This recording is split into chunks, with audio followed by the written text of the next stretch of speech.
Hey, what's up? Just gonna be real quick 'cause I have like 20 minutes left.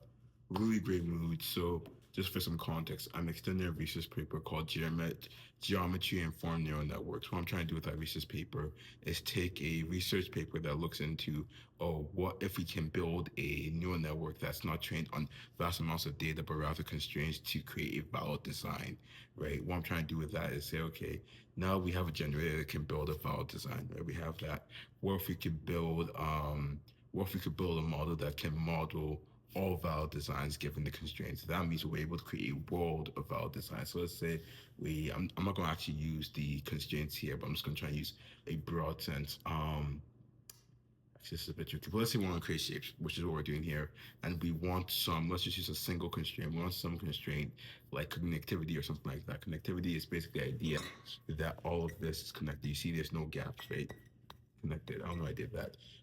So then the idea is that once it's able to model that, once it's able to generate that, it can create this continuous world of different shapes that are valid. So like that rule of connectivity isn't just like a constraint, it's a law of reality, right? Like there's certain laws of reality that we can't disobey because poof, you know what I'm saying? So like in that sense, that's what I'm trying to do. I think it'll be really cool to see that. I think it'll be a really great way to kind of build that understanding and models for what can and cannot exist. No, it's not just in the sense of text, but you actually have an intuitive sense of the laws.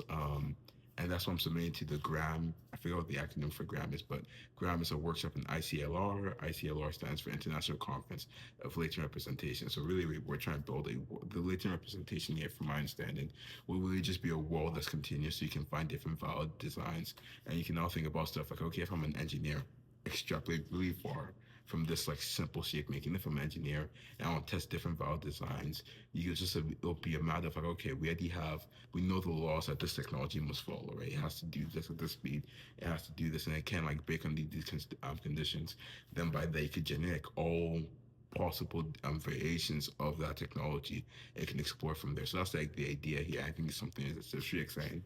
I think by building these worlds, building these internal representations of world and models, you can really have a situation where you have technology building technology in that sense, where it's like a novel physical architectures. I think this is really happened, but novel physical architectures could be the result of a model just really just playing around. I'm like, oh dang, that's a valid design. That's pretty cool, and we just build on that and keep on doing that. And that's like how you get to some really cool stuff in the future. So I really do hope that this works out. I'm really interested in the results. If it doesn't, then I publish that and say, hey, this doesn't work out for this and this reason. But if it does, it's like I publish this. Hopefully, it gets accepted into the workshop. Hopefully, um, I don't even know if I'll be able to go to Rio Brazil, but hopefully I can, and then hopefully I can do that at ICLR. But besides, I have nothing else to say. So have a great day.